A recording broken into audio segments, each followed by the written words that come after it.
Saludos amigos misioneros de Guadalupe. Hoy veremos el segundo conversatorio de los temas marianos y abordaremos el interesante tema de los dogmas marianos a cargo del padre Tiburcio Lara Farfán, misionero de Guadalupe. Sin más, los dejo con el padre para que se presente y comience a platicarnos sobre estos maravillosos dogmas marianos.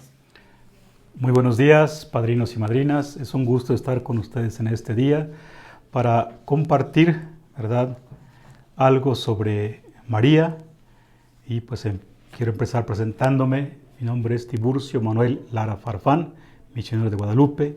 Soy originario del estado de Yucatán. He apoyado en 2 misiones en el extranjero, Japón y Perú. Y ahora me encuentro aquí en las oficinas de México colaborando. Trataré de explicar brevemente de qué se tratan estos. Son 4 dogmas marianos que la Iglesia ha velado y ha mantenido a lo largo de la historia de nuestra propia salvación. Por eso mismo también es importante conocer qué es un dogma. Sé que varios de ustedes ya tienen algunas ideas, ¿verdad? Pero vamos viendo también un poquito algo que nos acerque a identificarlo y reconocerlo. ¿Qué es un dogma?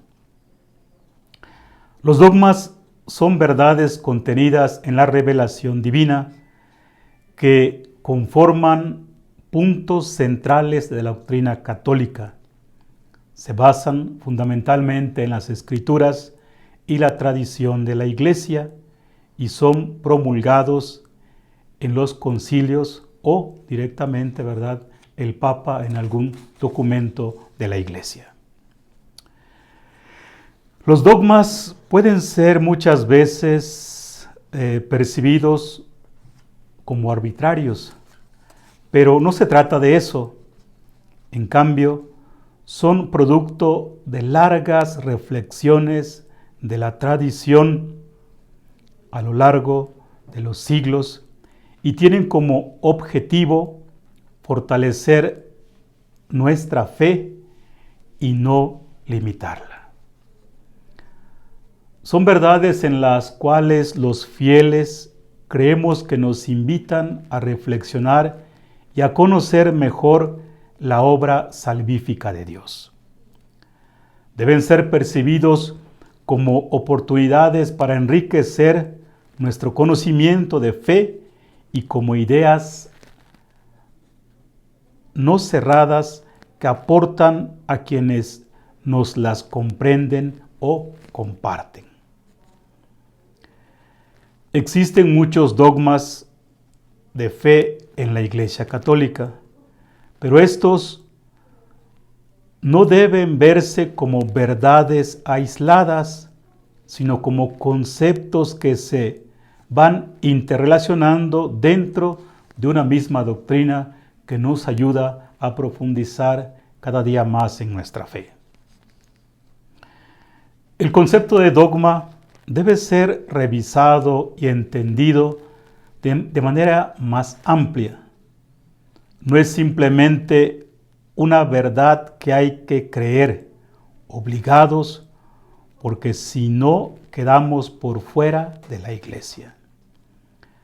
Al dogma se llega después de años de reflexión, en la búsqueda teológica, en la aclaración doctrinal y contraste de opiniones diversas. La Iglesia normalmente, en un concilio que reúne gran parte de ella, por eso se llaman ecuménicos, declara verdades que desde ese momento en adelante están claramente definidas y deben ser creídas de esa manera como están definidas, como dogmas de fe. De lo contrario, la persona ya no pertenece a la fe y doctrina de la Iglesia, sino que pertenece a otra denominación religiosa. Una vez que hemos tenido una idea de lo que es un dogma, es como una ventana que se abre hacia lo infinito, donde puede penetrar la luz de Dios y donde se sigue profundizando en la verdad revelada. El dogma no es, por lo tanto, un límite, sino más bien una etapa en el camino de la verdad, donde se establece ciertos contenidos con claridad y desde cuya base se va a continuar elevando el edificio doctrinal de la Iglesia. Se nos presentan 4 dogmas con respecto a este estudio de la Mariología. Al irlos enunciando, ¿verdad? El primero es María, Madre de Dios. El segundo, María, siempre Virgen. El tercero, la Inmaculada Concepción de María. Y el cuarto, la Asunción de María. La Iglesia se fijó en María por causa de Jesús. En la Biblia, en la Palabra de Dios, encontramos en la Sagrada Escritura, aparecen varias relaciones, ¿verdad?, con María, de María, ¿verdad?, que nos presenta a Jesús, que nos trae a Jesús. Ella es nombrada en el Evangelio de San Lucas el nombre de la Virgen María. Lo encontramos en el texto de San Lucas 1:27. Porque Jesús, al encarnarse, tuvo que hacerlo en una persona concreta de carne y hueso, con nombre y apellido, perteneciente a una familia y un pueblo bien concreto. En la medida que la Iglesia fue reflexionando en las verdades reveladas de Dios, siguió acudiendo a María para entender mejor a Jesús. Él era verdadero hombre y verdadero Dios. Para ser verdadero hombre, tiene que ser hijo de un ser humano. Para ser verdadero Dios, tiene que ser por obra del Espíritu de Dios y no por semilla humana. Y estos son los 2 primeros dogmas marianos: la maternidad divina y la virginidad de María. Es decir, María es Madre de Dios y es siempre virgen. María es una madre humana que da a luz un hijo que es Dios, el Mesías de Dios, pero sin tener relaciones con hombre. El relato de la Anunciación que encontramos en Lucas 1, del 26 al 38, nos dice con claridad esta realidad humano-divina de Jesús, y que María es la madre por la intervención del Espíritu Santo y no por la intervención de un varón humano. María es la madre de Dios, es la madre de Cristo, que luego en el siglo V la Iglesia la proclama como Madre de Dios, el Theotokos. Y María es al mismo tiempo virgen, que la Iglesia en varias ocasiones declara como siempre virgen. Ambas verdades sobre María aclaran la naturaleza de Cristo y fueron analizadas por la Iglesia durante los primeros 6 siglos para superar todas las discusiones cristológicas. Si Cristo es realmente humano, es porque tiene una madre humana.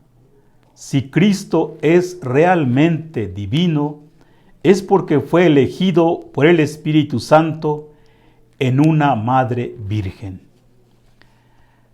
Los otros dogmas marianos, refiriéndome a la Inmaculada Concepción y a la Asunción, se centran más directamente en la figura de María, pero también tiene que ver con la cristología y la eclesiología. Son la consecuencia lógica de la historia de la salvación y a nivel teológico son la consecuencia lógica de la vida de Cristo y de su acción salvífica concreta en la Iglesia. Vamos a pasar ahora a explicar cada uno de estos 4 dogmas marianos que tantos debates han generado dentro y fuera de la Iglesia.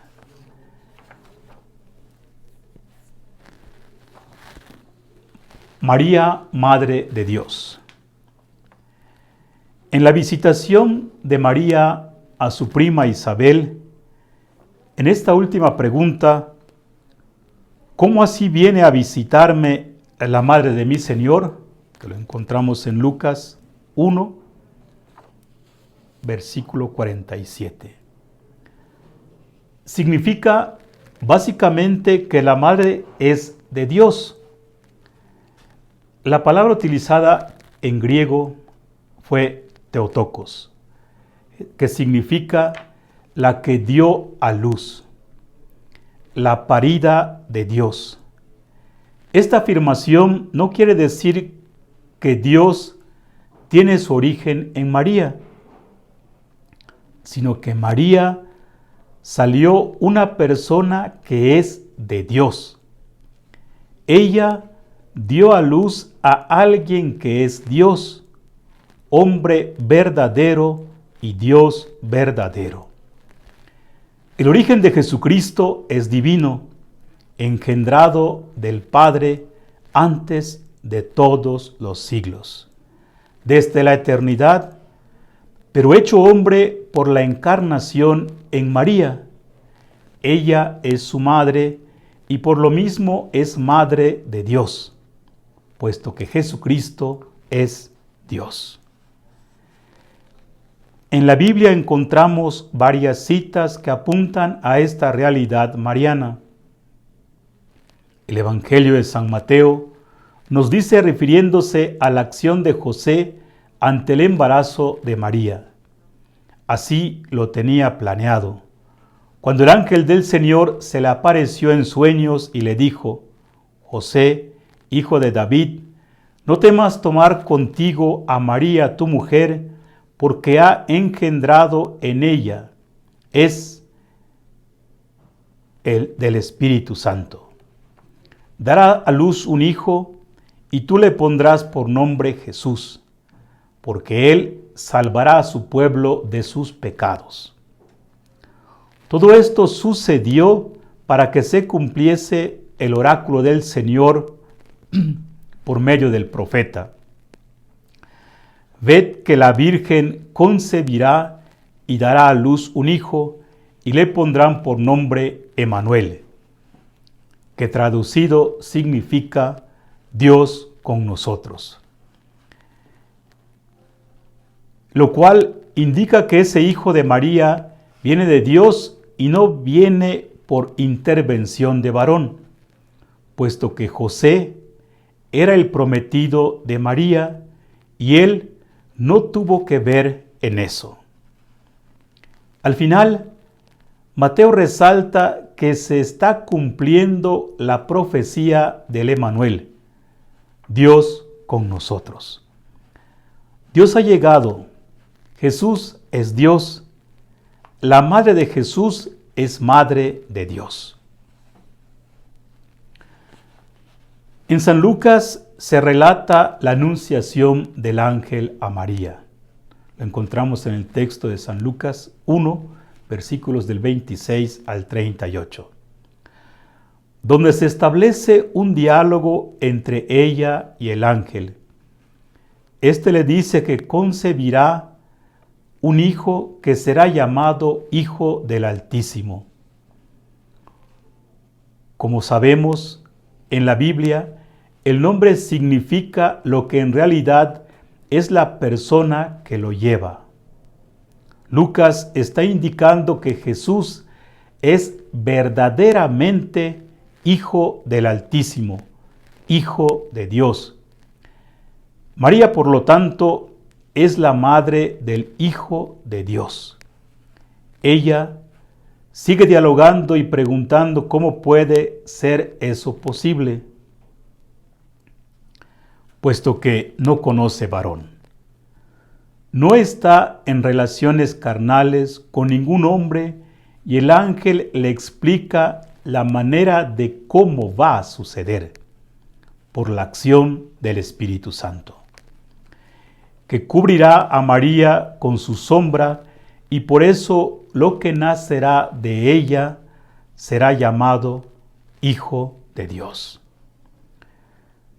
Lo que nace de María es el Hijo de Dios. Es Dios mismo. Por lo tanto, María es Madre de Dios. La naturaleza humana del Hijo de Dios viene de María y de nadie más. La naturaleza divina de Jesús viene de Dios y de nadie más. Pero la persona de Jesús nace en nuestra historia desde María. Y ella es plenamente su madre. Ella seguirá siendo eternamente su madre, como Lucas afirma. Él será grande y será llamado Hijo del Altísimo, y el Señor Dios le dará el trono de David, su padre, reinará sobre la casa de Jacob por los siglos, y su reino no tendrá fin. El niño que dará a luz María reinará eternamente. Su reino no tendrá fin. Es Señor para siempre, porque así lo quiso Dios, Padre, y María es su madre para siempre, la madre de Cristo, que Dios, por lo tanto, la Madre de Dios. La oración mariana más antigua hallada en un papiro egipcio se refiere a la Virgen María como Theotokos. En la famosa oración Sumptum Presidium, bajo tu amparo nos acogemos, Santa Madre de Dios, no desprecies las súplicas que te hacemos en nuestras necesidades. Antes bien, líbranos de todo peligro, oh Virgen gloriosa y bendita, lo cual nos indica que había reuniones en oración,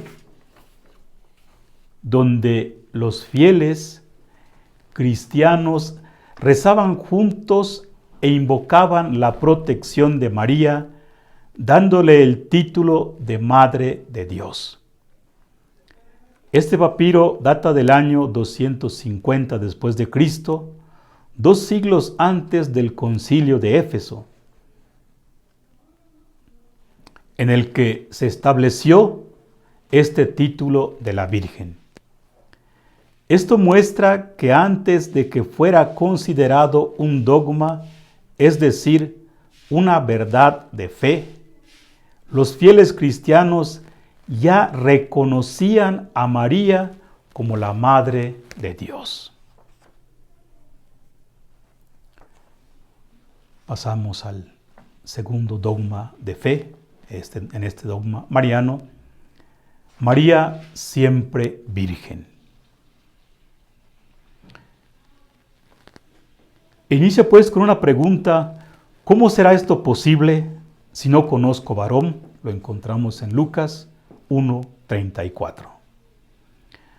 Como ya mencionamos, en tanto verdadero hombre, Jesús nace de una mujer, y en tanto verdadero Dios, su encarnación se produce por obra del Espíritu Santo.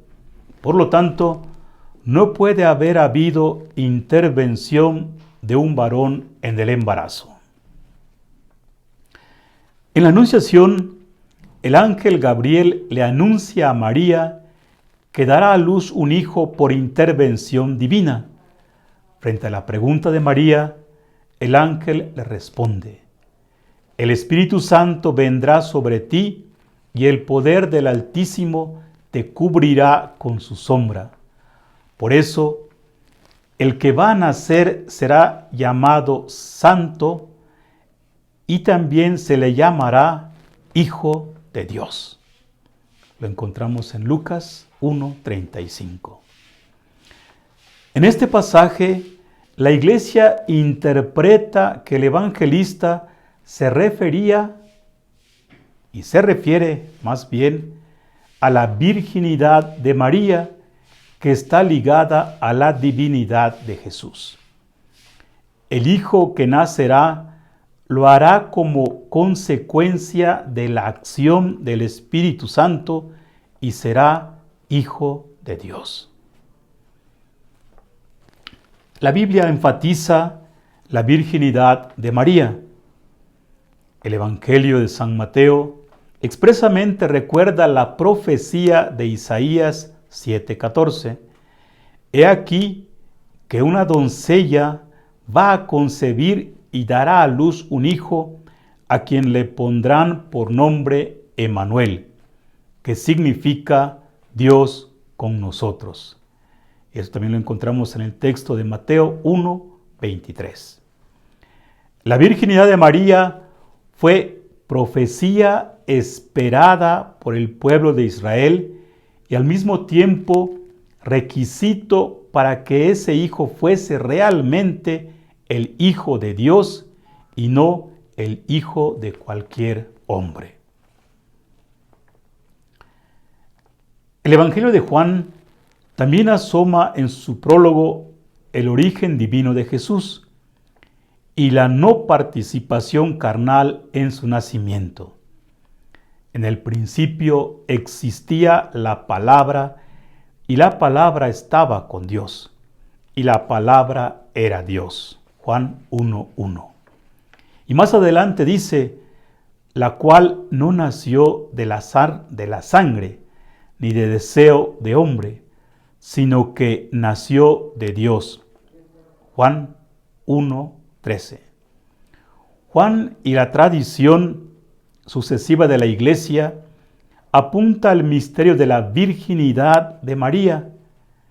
Ahí no hubo deseo de carne ni de hombre, sino que el Verbo se hizo hombre por la acción directa de Dios, sin intervención humana. Y la palabra se hizo carne y puso su morada entre nosotros, y hemos contemplado su gloria, gloria que recibe del Padre como Hijo único, lleno de gracia y de verdad. Juan 1:14. Aquí Juan utiliza la misma palabra para Cristo que Lucas usa para María. Lleno de gracia, y luego, lleno de gracia comparado pues con la verdad, y luego afirma que recibe su gloria del Padre porque es su Hijo único. Desde los inicios de la tradición de la Iglesia, se ha tomado la virginidad de María como una verdad dentro de la doctrina.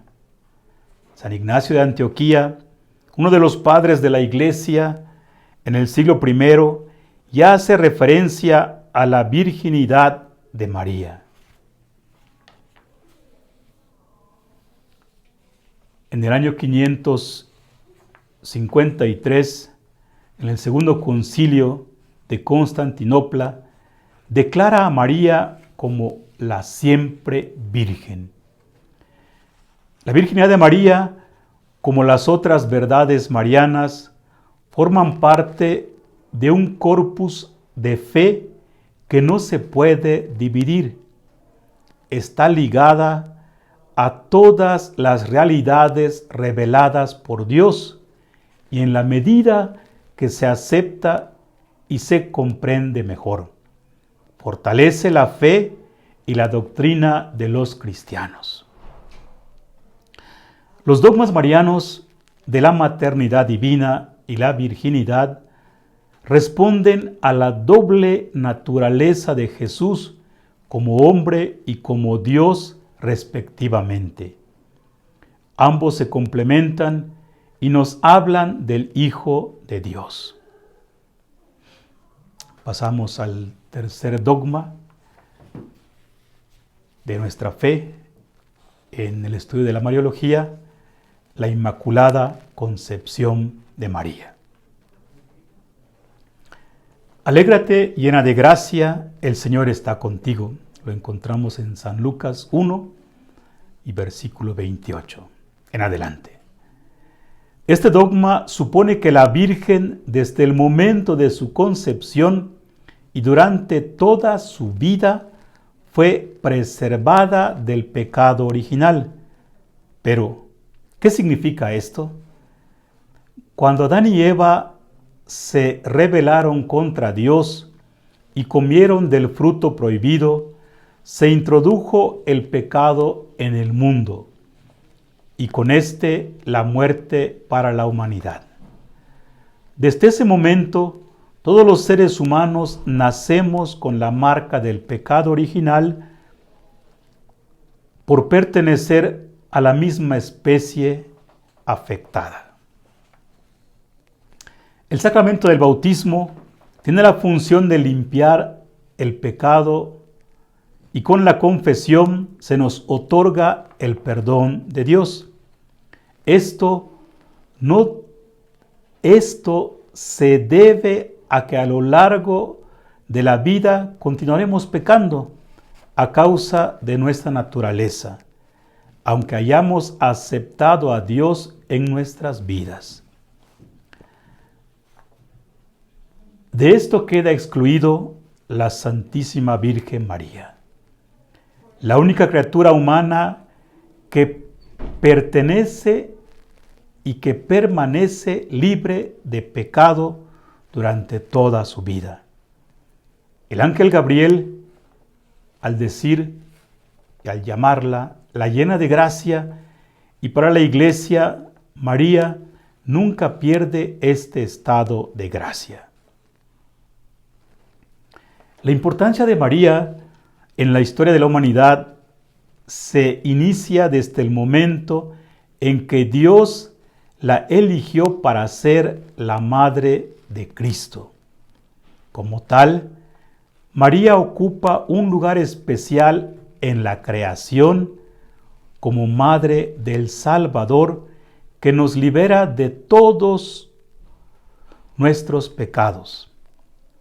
Por esto es que se la ha denominado la nueva Eva, ya que en su concepción de la voluntad de Dios ha permitido la liberación del pecado al que nos ató Eva con su rechazo. Pero no se trata simplemente de un dogma basado en la veneración de María. Su inmaculada concepción está ligada al hecho de que ella dará a luz al Hijo de Dios. María recibió este privilegio de quedar libre del pecado original en vista a su maternidad divina y por los méritos de su Hijo Jesús, no por los suyos propios. Fue una gracia de Dios totalmente gratuita, en vista a que ella iba a ser la siempre virgen que recibiría al Verbo y le daría su propia carne. Ella no podía estar sometida al pecado siendo la madre del santo por excelencia. Fue una cuestión de la justicia de Dios, de su plan de salvación. Él preparó el vientre que iba a recibir a su Hijo, el primer sagrario, puro, inmaculado y santo. La morada en la que se encarna el Verbo no puede contener ni debe contener el pecado. Por eso también es llamada en la letanía Arca de la Nueva Alianza. La idea de la santidad de María estuvo presente desde muy temprano en la tradición de la Iglesia y desde el siglo XII. Se generan controversias teológicas en torno a la Inmaculada Concepción. En 1854, el Papa Pío IX la declara como dogma en la Carta Apostólica Ineffabilis Deus. Cuarto dogma mariano. La Asunción de María. La muerte ha sido devorada por la victoria. ¿Dónde está, oh muerte, tu victoria? Lo encontramos en Colosenses 15, versículos 54 al 55. Este dogma permite que a María fue ascendida al cielo en cuerpo y alma y que goza de gloria plena junto al Padre y al Hijo.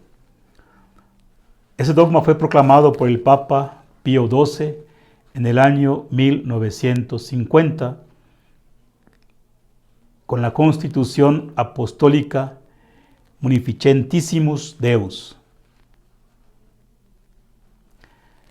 No hay mención en el Nuevo Testamento sobre qué ocurrió con María luego de la ascensión de Jesús. Pero, como no todo está aclarado en la Sagrada Escritura, no son pocos los hechos que requieren interpretación. En la tradición de la Iglesia, ella misma ha sostenido desde temprano la idea de que María fue preservada del pecado original, fue asunta al cielo. Algunos han pensado que fue llevada directamente al cielo, sin atravesar por la muerte. Sobre esto, San Juan Pablo II señala, dado que Cristo murió, sería difícil sostener lo contrario por lo que se refiere a su madre.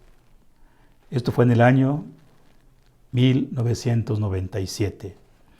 Con su resurrección, Cristo venció a la muerte y abrió las puertas de la vida eterna para toda la humanidad. La Asunción de María no es un hecho excepcional que convierte a María en alguien semejante a Dios. María es humana y resucitó en cuerpo y alma, como está dicho que sucederá con todos los seres humanos al final de los tiempos. La Virgen María es la primera persona de la Iglesia que ha recibido esta gracia de revestirse de la inmortalidad. En ella la muerte ha perdido. En ella se ha dado la victoria de Dios, porque ella nunca pecó y fue resucitada por Cristo también como un premio merecido en su vida de servicio y entrega generosa al amor de Dios. En la Iglesia todos formamos un solo cuerpo. Y María está dentro de este cuerpo. La suerte de la Iglesia es la suerte de María. Y la suerte de María es la suerte de toda la Iglesia. La Asunción de María no es realmente un hecho extraordinario, respecto a toda la iglesia, porque todos vamos hacia ahí. Lo que es diferente en María es el hecho de que ya le ocurrió a ella. En cambio, a los demás nos ocurrirá en los últimos tiempos, cuando sea el momento decidido por Dios. La fiesta de la Asunción de María, de la Santísima Virgen María, se celebra en toda la Iglesia el 15 de agosto. Esta fiesta tiene un doble objetivo: la feliz partida de María de esta vida y la asunción de su cuerpo y alma. Mencionando pues, ¿verdad?, que algunos tenemos en nuestros estados, en nuestros pueblos, en nuestras parroquias, concretamente en mi parroquia, celebra a la Virgen de la Asunción. En esta solemnidad de la Asunción contemplamos a María. Ella nos abre a la esperanza, a un futuro lleno de alegría y nos enseña el camino para alcanzarlo. Acoger en la fe a su Hijo, no perder nunca la amistad con Él, sino dejarnos iluminar y guiar por su palabra. Seguirlo cada día, incluso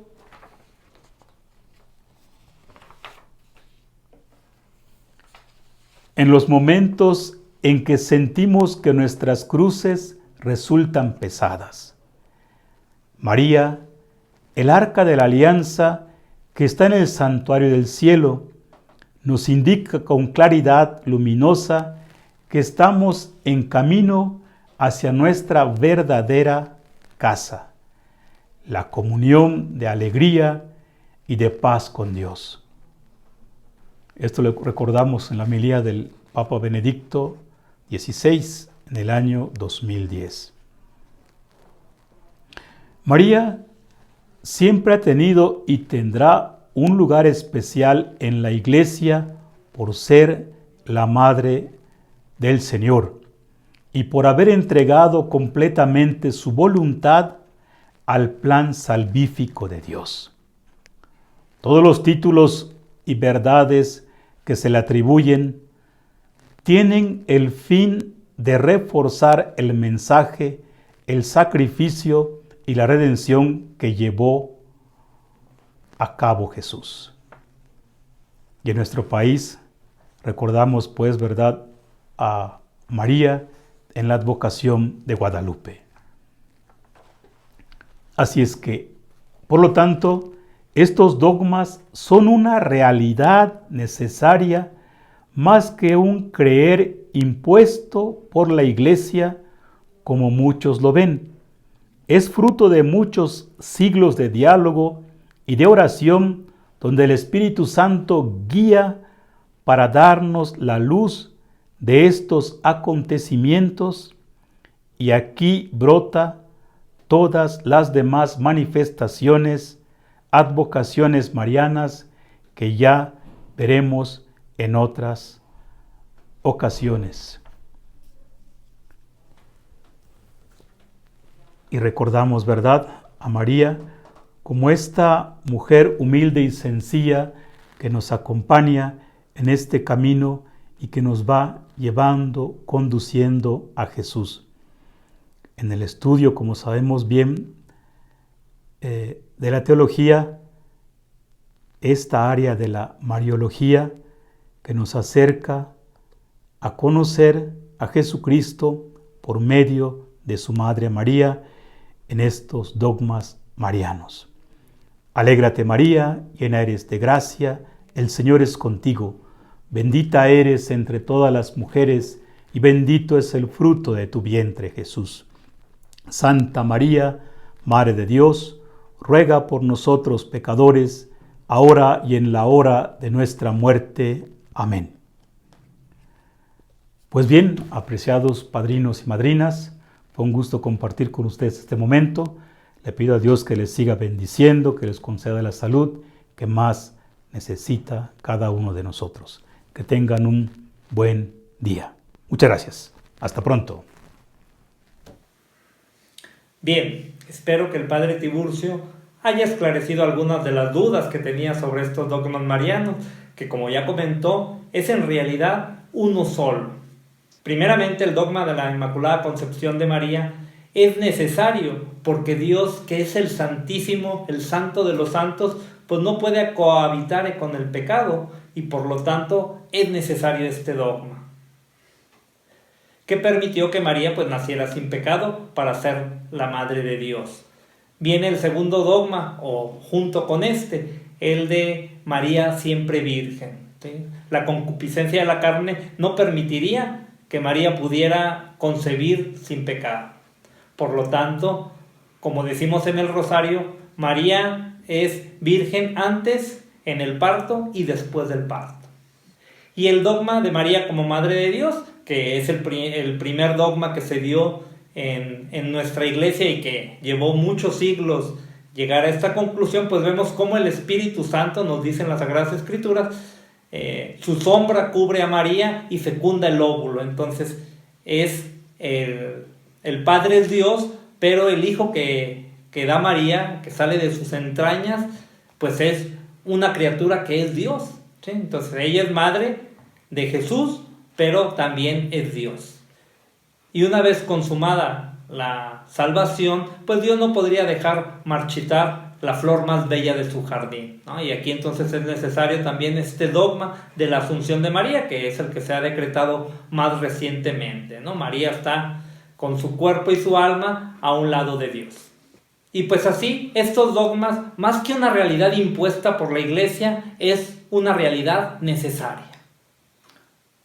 Bueno, hasta aquí los dogmas marianos. Nos vemos en la próxima sesión y no lo olvides, la misión comienza contigo.